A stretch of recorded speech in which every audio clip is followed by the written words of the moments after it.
Vamos entonces a orar para encomendar la enseñanza de la palabra de Dios en las manos del Señor.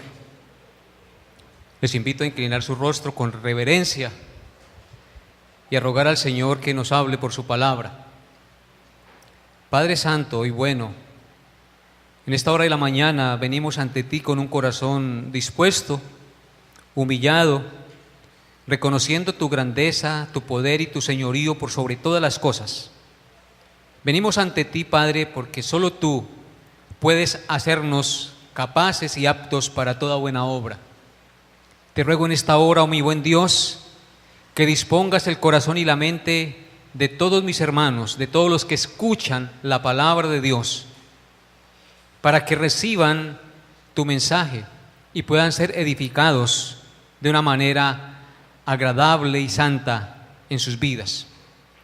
Y te ruego, Padre, que me ayudes, que me des la gracia de predicar y de hablar palabra de verdad. Que no sean mis palabras, sino tu palabra hablando al corazón de mis hermanos y de todos los que escuchan el mensaje de tu verdad.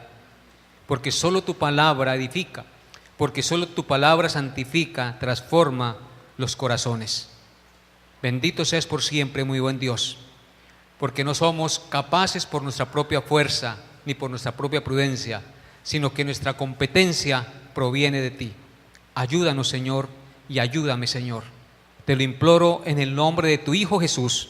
Amén. Bien, hermanos, por la gracia de Dios, continuamos en este día con el estudio o la exposición del Evangelio de Lucas. Hoy nos corresponde meditar en el capítulo 9, en los versículos 46 al 48. Por tanto, les invito a todos ustedes a abrir la palabra de Dios y a leer en Lucas, capítulo 9, versículos 46 al 48, para meditar en este corto pasaje de las Sagradas Escrituras. Lucas 9, versículos 46 al 48. ¿Listos? Dice la palabra de Dios así: entonces entraron en discusión sobre quién de ellos sería el mayor. Y Jesús, percibiendo los pensamientos de sus corazones, tomó a un niño y lo puso junto a sí. Y les dijo: cualquiera que reciba a este niño en mi nombre, a mí me recibe. Y cualquiera que me recibe, a mí, vuelvo a leer. Y les dijo: cualquiera que reciba a este niño en mi nombre, a mí me recibe. Y cualquiera que me recibe, a mí recibe al que me envió. Porque el que es más pequeño entre todos vosotros, ese es el más grande. Amén. En este pasaje meditaremos en esta mañana. La predicación lleva por título La verdadera grandeza. La verdadera grandeza. El pasaje que hemos leído y en el cual meditaremos en esta mañana, lo he dividido en 3 puntos para una mejor comprensión. El primer punto está en el versículo 43. Y en el primer punto podemos ver el deseo de grandeza manifestado. El segundo punto está en el versículo 47. En ese versículo 47 podemos ver el deseo de grandeza detectado. Y nuestro tercer punto está en el verso 48. Y ahí podemos ver el deseo de grandeza combatido. Entonces son 3 puntos: el deseo de grandeza manifestado, el deseo de grandeza detectado y el deseo de grandeza combatido. Amén. Entonces vamos a estudiarlos. En primer lugar, entonces veamos el deseo de grandeza manifestado. verso 46 del capítulo 9 de Lucas. Dice la palabra de Dios así: entonces entraron en discusión sobre quién de ellos sería el mayor. Entonces entraron en discusión. ¿Quiénes? Los apóstoles del Señor Jesucristo. ¿Sobre qué entraron en discusión? Sobre quién de ellos sería el mayor. Hermanos, lo primero que podemos ver o que nos deja ver el versículo 46 es que debido a que los discípulos tenían una idea terrenal, mundana, acerca del reino de Dios, entraron en discusión acerca de cuál de ellos ocuparía el más alto cargo en el reino de Dios, acerca de cuál de ellos sería el más importante al lado de Jesucristo. Me imagino discutiendo a Juan, a Pedro: yo me merezco estar más cerca de Jesucristo, yo merezco el más alto cargo en el reino de Dios porque yo he estado al lado de Cristo, matiéndome la vida y andando con Él y aprendiendo de Él. Él además me llevó al monte de la transfiguración y allá me mostró su gloria. Yo merezco ser el primero. Me los imagino discutiendo y combatiendo acerca de esa verdad. ¿Cuál de ellos sería el más importante en el reino de Dios y al lado de Jesucristo? En otras palabras, sus pensamientos carnales acerca del reino de Dios le llevaban a buscar su propia gloria. Es decir, a centrarse en ellos mismos y no en Dios. Es decir, a buscar la gloria terrenal y no la gloria celestial. Y esto es precisamente, mis amados hermanos, lo que pasa en todo aquel que, llamándose cristiano, no ha entendido que el reino de Dios funciona totalmente diferente y contrario al reino de los hombres, totalmente contrario a lo que nosotros nos imaginamos. ¿Por qué? Porque en el reino de los hombres siempre buscamos la grandeza, siempre buscamos el prestigio, siempre buscamos el reconocimiento de los demás. Pero en el reino de Dios, lo único que importa es la gloria de Cristo y no nuestra propia gloria. Y es ahí donde nosotros fallamos. Qué triste y qué lamentable que por tener ideas mal concebidas acerca de cómo funciona el reino de Dios, de cuáles son los postulados y las normas del reino, nosotros tergiversemos y comencemos a buscar nuestro propio bienestar y no la gloria de Dios y el beneficio de los demás.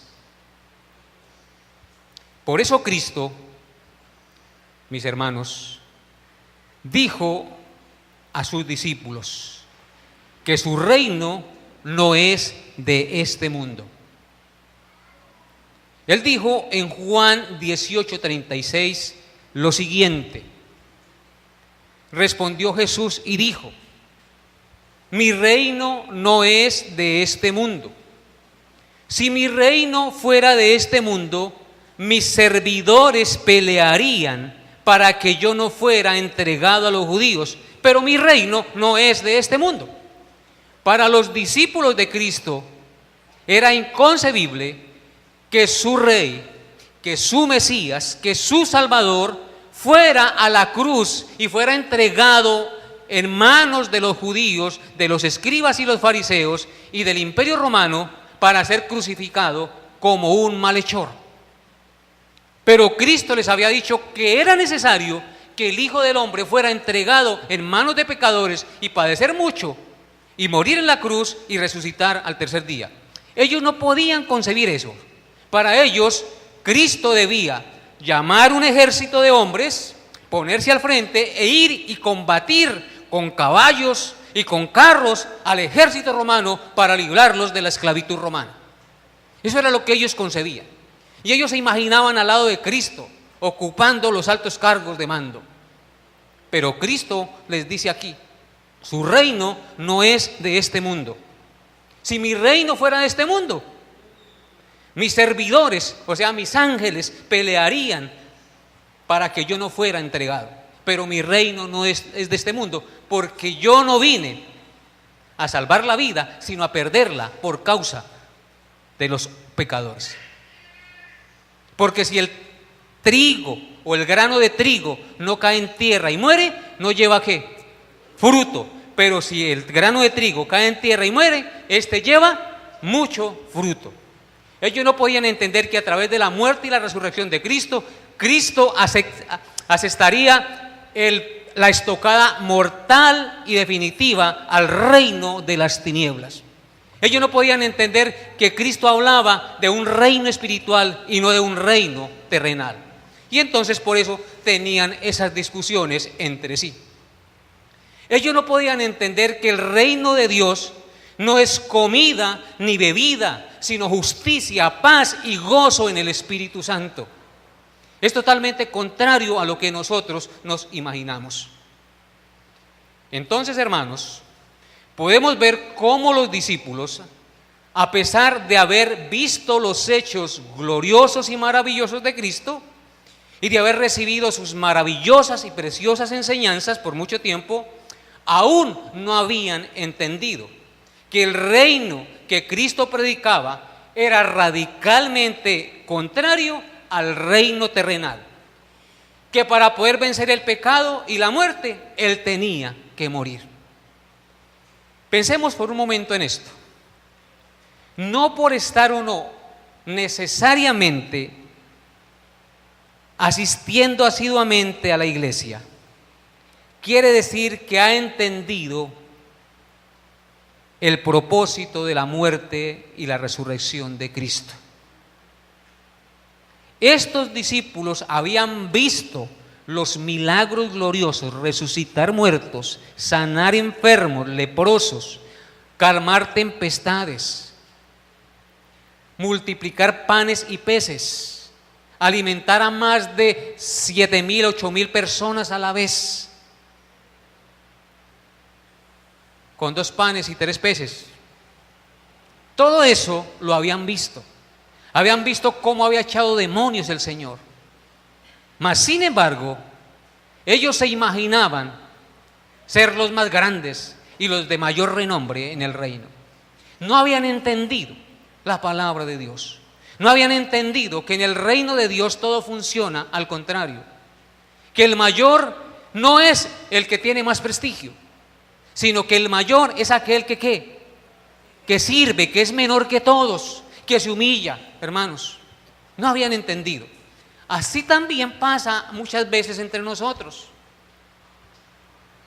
Por más que reciben enseñanza, por más que reciben exhortaciones, no entienden.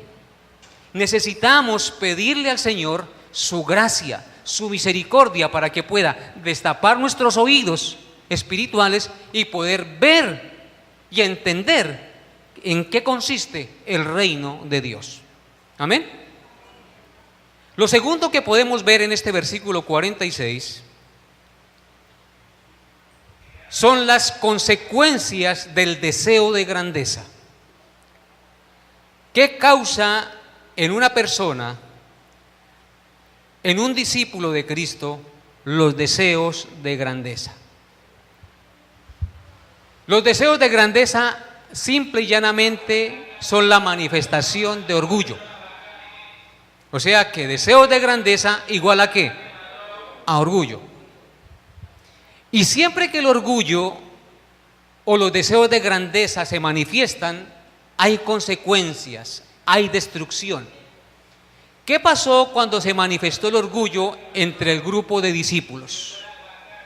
El texto nos dice: entonces entraron en discusión. Entonces entraron en discusión. Y si usted se adelanta a Lucas capítulo 22, verso 24, miren lo que dice. Vaya conmigo allá. Lucas 22, 24. Hablando del mismo conflicto. Dice en Lucas 22, 24, hubo también entre ellos una ¿qué? Una disputa sobre quién de ellos sería el mayor. Entonces, en Lucas 22, 24 aparece la palabra disputa. En el versículo 46 del capítulo 9 aparece la palabra discusión. Entonces, ¿qué podemos discernir de esas dos palabras que están escritas en el libro sagrado? Podemos discernir que cuando hay deseos de grandeza, que cuando hay orgullo en el cristiano, se rompe la comunión, se rompe la unidad, ¿sí o no? Se rompió la unidad y la armonía entre el grupo de discípulos del Señor Jesucristo. ¿Por qué razón?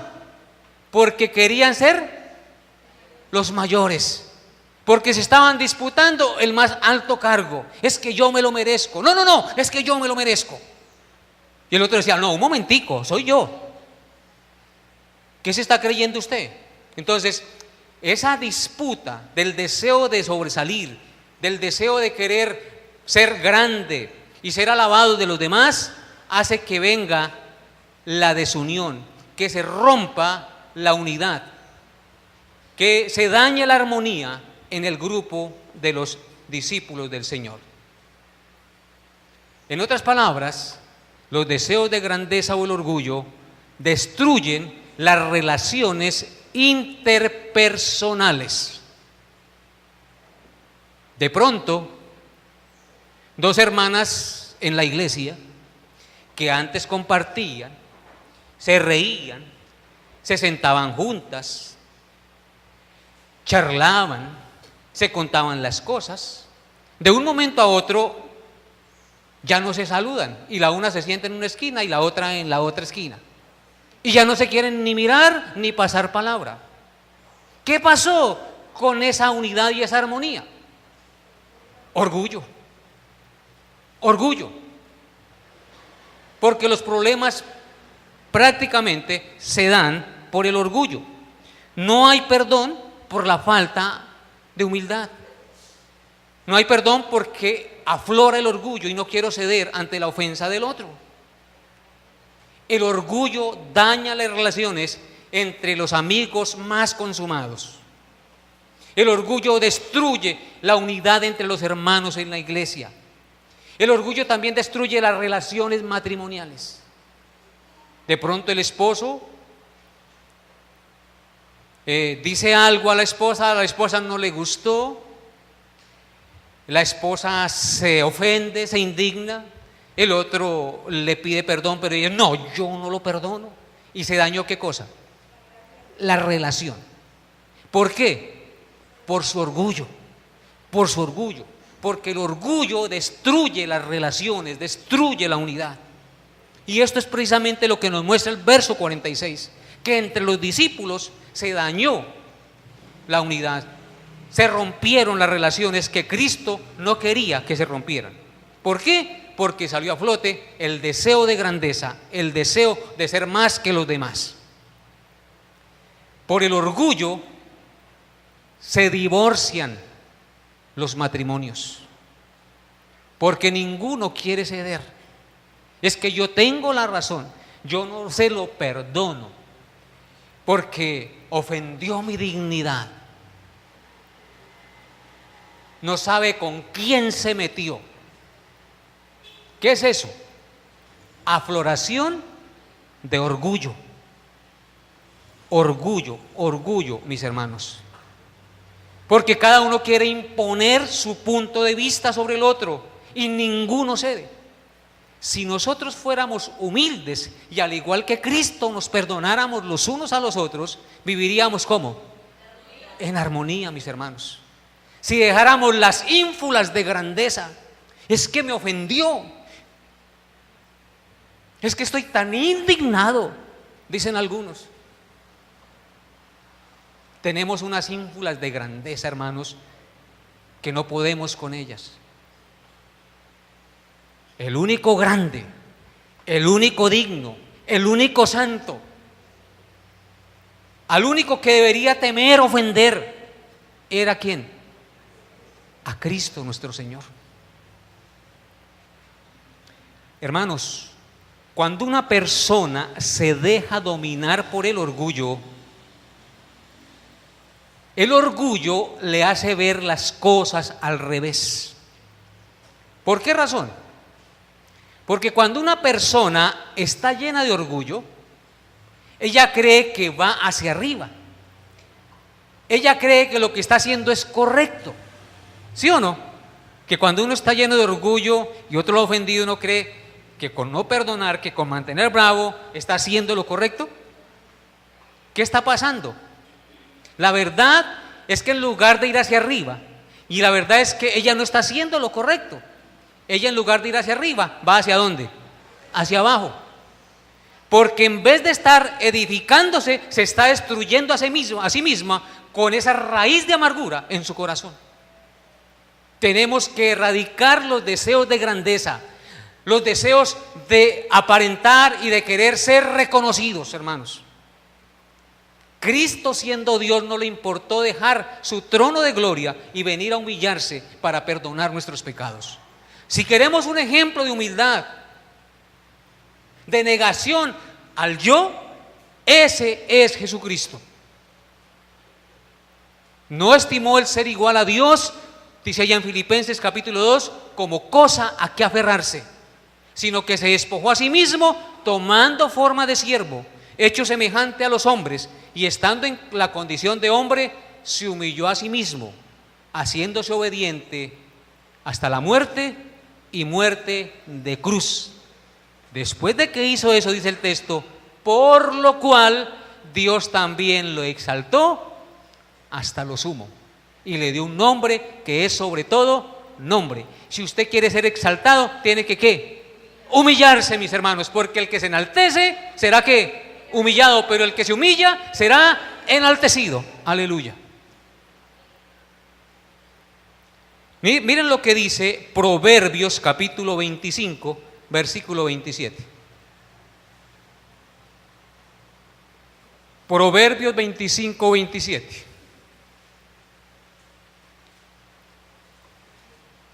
Dice lo siguiente: comer mucha miel no es bueno, ni buscar la propia gloria es gloria. ¿Notaron esas palabras? Es un proverbio. Comer mucha miel no es bueno. ¿Cierto que cuando usted come miel, qué pasa? Se empalaga, se hostiga, ¿cierto? Quiere tomar agua, porque el dulce empalaga, hostiga.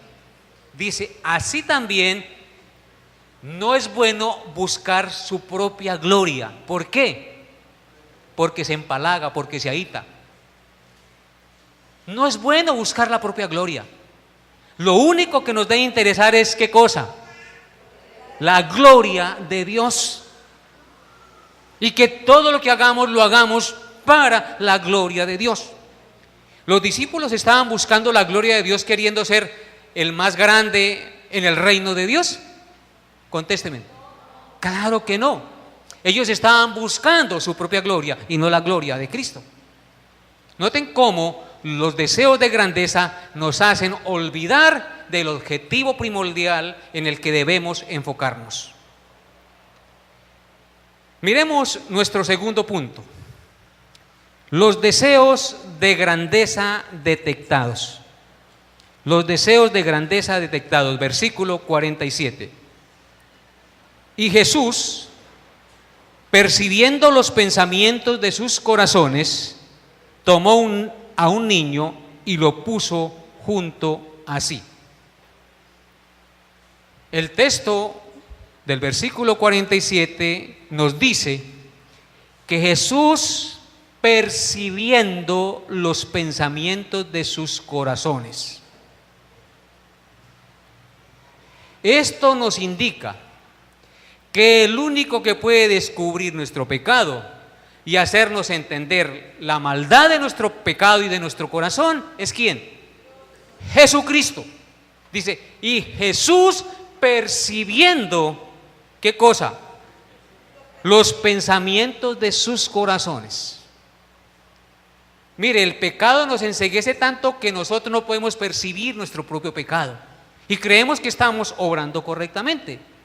Pero Jesús sí puede percibir y entender la maldad de nuestro pecado. Y como Él es el único que puede percibir y entender la maldad de nuestro pecado, es el único que puede hacernos entrar en razón acerca de nuestro pecado. ¿Sí o no? Entonces, hermanos, los discípulos no se habían dado cuenta que la manera en que estaban pensando era una manera pecaminosa. Ellos creían que era normal lo que estaban haciendo. Al fin y al cabo, así es que se eligen los gobiernos en la tierra. Los romanos funcionan así, los griegos funcionan así, nosotros también. Sí, de percepción mundana. Ellos no se habían dado cuenta. No se habían dado cuenta que los deseos de grandeza eran literalmente opuestos o contrarios a la voluntad de Dios. No se han dado cuenta que en los deseos de grandeza está el orgullo literalmente arraigado. ¿Por qué razón no se habían dado cuenta que su pecado de orgullo los estaba encegueciendo? Porque el orgullo tiene la particularidad de hacernos creer que estamos correctamente, como ya lo dije anteriormente, es decir, de hacernos ver las cosas al revés. Por eso ellos no se habían dado cuenta, pero Cristo sí se había dado cuenta. Y por eso, mis amados hermanos, lo segundo que podemos ver en este versículo 47 es que tenemos que entender que a pesar de ser cristianos, el pecado del orgullo y los deseos de grandeza están arraigados en nuestro corazón, a pesar de que usted y yo seamos creyentes. ¿Saben por qué, hermanos? Porque esa fue la herencia que nos dejó el diablo. ¿Se acuerdan lo que Satanás le dijo a Adán y a Eva cuando les dijo que comieran del árbol del conocimiento del bien y del mal? Y ellos dijeron: no, porque el día que comamos vamos a morir. Y él les dijo: no moriréis, sino que seréis como Dios. Los deseos de grandeza y el orgullo fue la herencia que el diablo sembró en el corazón de Adán y de Eva y que pasó a todas las generaciones posteriores hasta nuestros días, y que se mantendrá hasta el día que venga Jesucristo y nos dé cuerpos glorificados. Hasta ese día lucharemos con el orgullo y con los deseos de grandeza, mis hermanos. Tenemos que entender esa verdad, que usted y yo tenemos siempre que estar alertas para que el león del orgullo no saque sus garras y quiera hacernos apartar de la voluntad de Dios y aplastar a los demás. Seréis como Dios, les dijo el diablo a Adán y a Eva. Y entonces dice la Escritura: y vio la mujer que el árbol era bueno. Claro, ser iguales a Dios. Y comió de él y dio también a su marido, el cual comió así como ella. Entonces fueron abiertos los ojos. Y entonces vino la desgracia, el deseo de querer ser iguales a Dios. El deseo de grandeza se injertó en nuestro corazón, y por eso es que usted y yo luchamos con el orgullo y con los deseos de grandeza.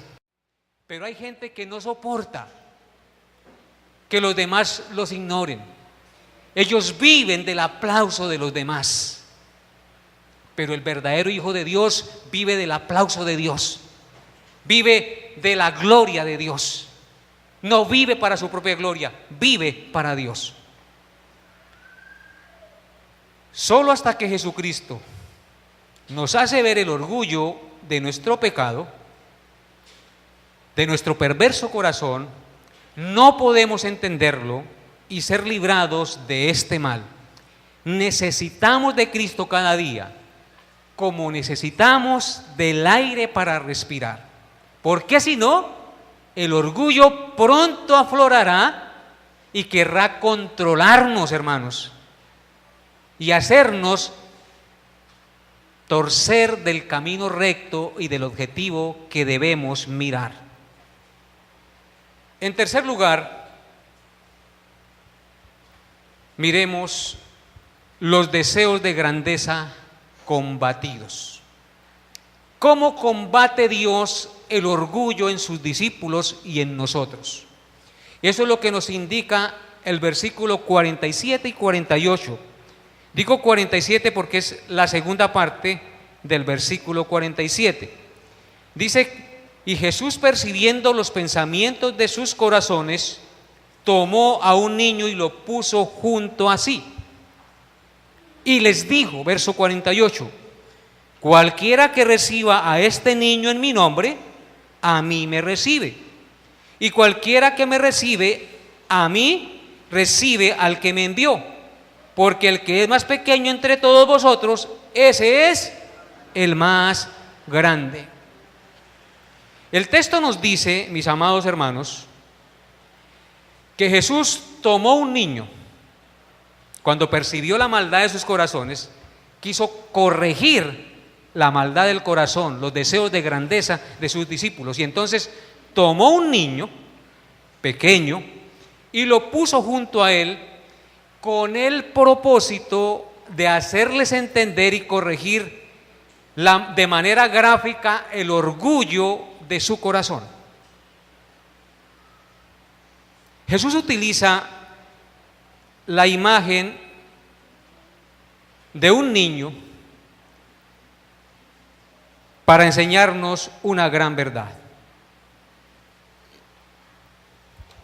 Tomó un niño y lo puso junto a él. Es decir, ante los ojos de los 12 discípulos que querían ser grandes, que querían harto reconocimiento, toma un niño y lo pone junto a él. Es decir, en el lugar de máximo honor. ¿Dónde estaba ese niño? Junto a Cristo. ¿Qué querían ellos, los discípulos? Estar junto a Cristo. Pero Cristo no los tomó a ellos, no tomó un discípulo y lo puso junto a él, sino que tomó a un niño y lo pone junto a él. En el lugar de máximo honor, en el lugar que ellos anhelaban tener. En el lugar que todos los apóstoles querían ocupar. Y les dice: cualquiera que recibe a este niño en mi nombre, a mí me recibe. Y como mi relación con el Padre es perfecta, el que me recibe a mí, recibe al que me envió. Noten, el que recibe a este niño en mi nombre, a mí me recibe, dice Cristo. Y el que me recibe a mí, recibe a mi Padre. ¿Por qué? Porque como Cristo y el Padre tienen una relación perfecta, entonces recibir a Cristo es también recibir al Padre. ¿Qué quiso decir Jesucristo con este ejemplo gráfico a todos sus apóstoles que anhelaban grandeza? Los 12 eran los lugartenientes de Jesús. Él subió una noche a orar y después de que bajó, escogió a 12 para que estuvieran con él. Es decir, eran sus lugartenientes escogidos oficialmente, designados por el Padre para que estuvieran con él. Pero este humilde niño que él había tomado para sí, no ocupaba ninguna posición oficial. Y sin embargo, Cristo lo recibe y lo pone a su lado en el lugar de grandeza. ¿Me estoy haciendo entender? Así también ustedes, quiere decirles Cristo, si quieren ser los más grandes en el reino de Dios, tienen que estar dispuestos a pasar la vida sirviendo, ayudando y amando a todos aquellos que a los ojos del mundo son pequeños y no tienen ninguna importancia. En otras palabras, si usted quiere ser grande en el reino de Dios, tiene que vivir para servir a los que no tienen importancia en este mundo. Amén. Porque el que es más humilde e insignificante a los ojos del mundo, ese es el más grande en el reino de Dios y a los ojos de Cristo. Jesús fue un príncipe humilde. Por eso Jesús dijo a sus discípulos: aprended de mí, que soy manso y humilde de corazón, y hallaréis descanso para vuestras almas. Yo quiero que por un momento usted vaya conmigo a Juan capítulo 13, versículos 12 al 15, para que entendamos lo que implica ser grande en el reino de Dios. Juan 13, 12 al 15. ¿Están listos? Dice así: así que después que les hubo lavado los pies, ¿a quién le lavó los pies el Señor? A sus discípulos. Tomó su manto, volvió a la mesa y les dijo: ¿sabéis lo que os he hecho? Dice, hace una pregunta. Luego él contesta: asimismo, vosotros me llamáis maestro y señor, y decís bien, porque lo soy. Pues si yo, el Señor y el Maestro, he lavado vuestros pies, vosotros también debéis lavaros los pies los unos a los otros, porque ejemplo os he dado, para que como yo he hecho, vosotros también hagáis. Eso implica ser grande en el reino de los cielos, estar dispuesto a lavar los pies de los demás, a ser humildes, a ser servidores de aquellos que necesitan un servicio espiritual, de aquellos que necesitan de la misericordia de Dios.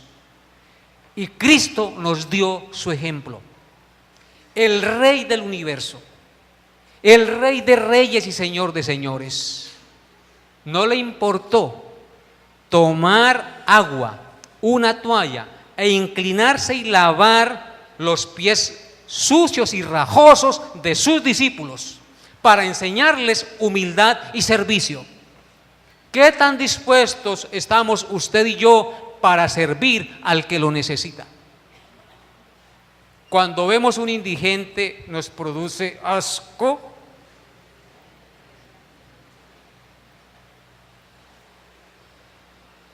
Si realmente el Espíritu de Dios está en nosotros se debe producir misericordia y amor por esa persona que está en esas condiciones. Y deberíamos orar y hacer lo posible por ayudarlos.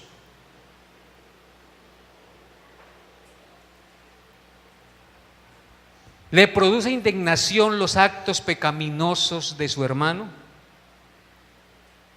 ¿Está usted dispuesto a que con humildad de corazón se acerque a su hermano y en un acto de amor y bondad le ponga la mano en el hombro y le diga: venga, oramos, perdóneme si le he ofendido? Yo quisiera que usted entendiera que esto que está haciendo está mal, o va en un acto de soberbia y altanería y le dice: es usted un pecador y quiere mostrarse como el más santo. Tenga mucho cuidado, porque el que esté firme, mire que no caiga. Como Cristo estuvo dispuesto a perdonar nuestras maldades, como Cristo estuvo dispuesto a lavar nuestros pies pecaminosos, así también nosotros debemos estar dispuestos a, con el agua de la palabra, tratar de lavar los pecados de nuestros hermanos, de hacerles entender que solo en las aguas de Cristo hay limpieza y purificación de nuestras maldades. Amén.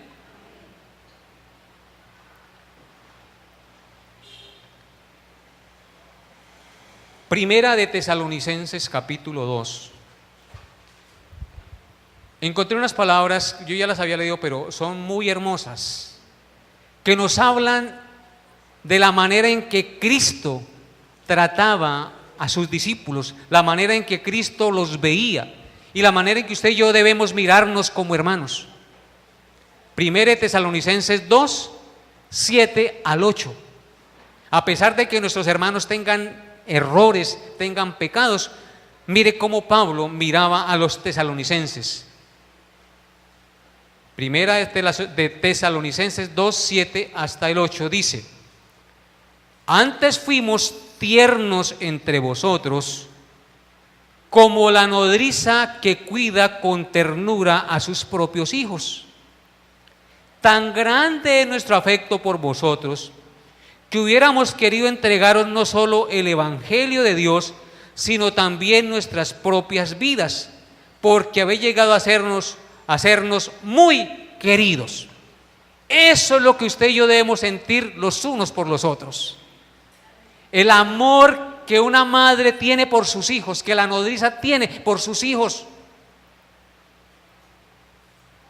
Que lleguemos a ser queridos, amados unos a otros, porque ese fue el mandamiento que Cristo nos dejó. Un mandamiento nuevo os doy, que os améis unos a otros como yo os he amado. Y noten lo que dice Mateo 18, del 1 al 5.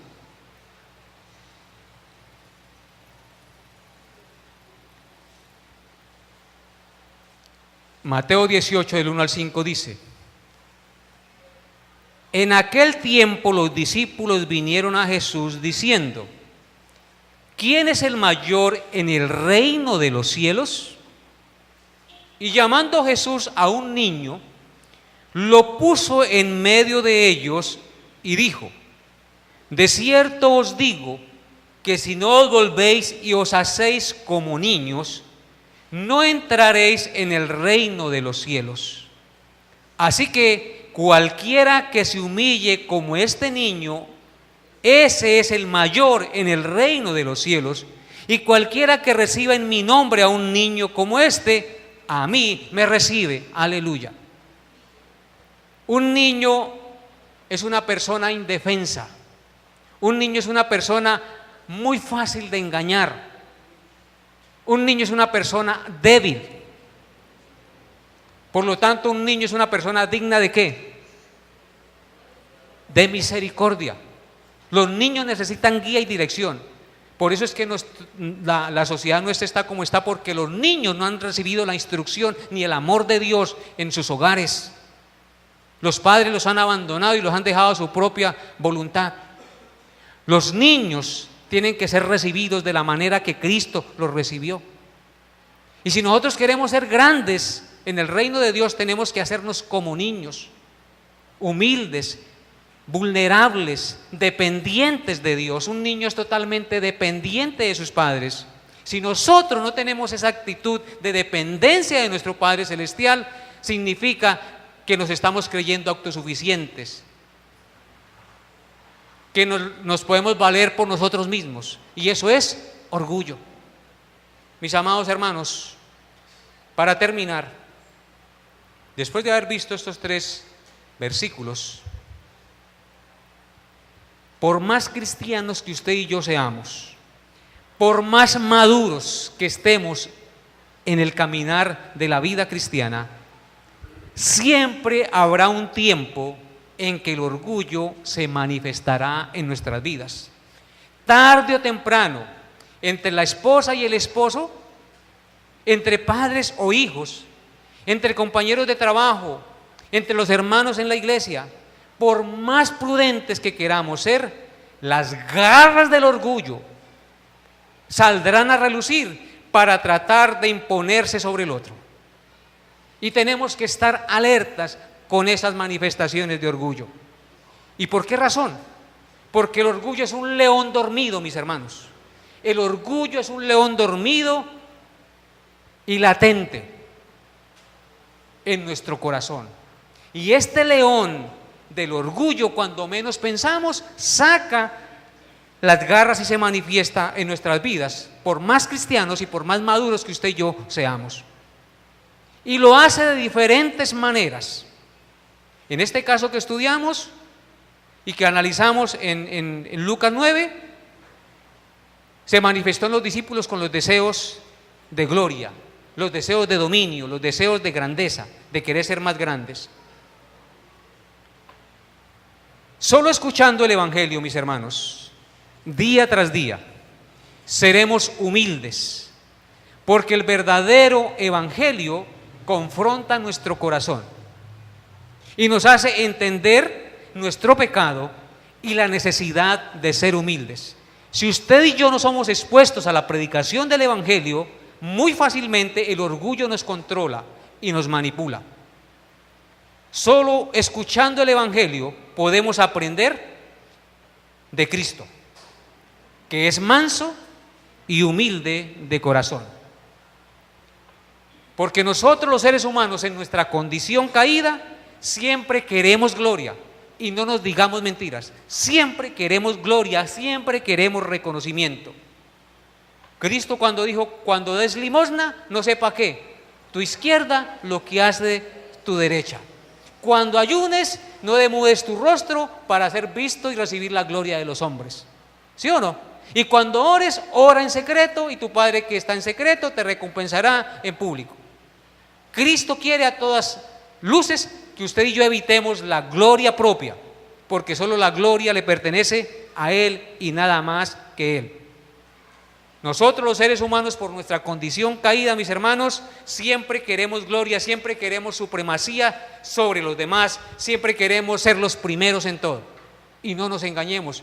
Y ojo con eso, porque si nos dejamos controlar por eso, seremos aborrecidos a los ojos de Dios. 6 cosas aborrece Jehová, y aún 7 abomina su alma. Los ojos altivos. Está en la lista de las 6 cosas que aborrece el Señor. Si a una persona se le da una tarea o una posición o un puesto en la iglesia, debe considerarlo no como un honor, sino como una responsabilidad. Dice, para mí es un honor. ¿Qué está diciendo? Me están engrandeciendo. No, no es un honor, es una ¿qué? Responsabilidad, mi hermano. Cada vez que usted hace algo en la iglesia y se le delega algo en la iglesia, no es un honor realmente, es una responsabilidad. Hay quienes sirven en la iglesia no pensando realmente en aquellos a quienes sirven, sino en sí mismos. A cierto primer ministro inglés encontré este pequeño cotejamiento. A cierto primer ministro inglés le estaban felicitando por su elección y él dijo: lo que necesito no son vuestras felicitaciones, dijo el ministro, era cristiano, sino vuestras oraciones.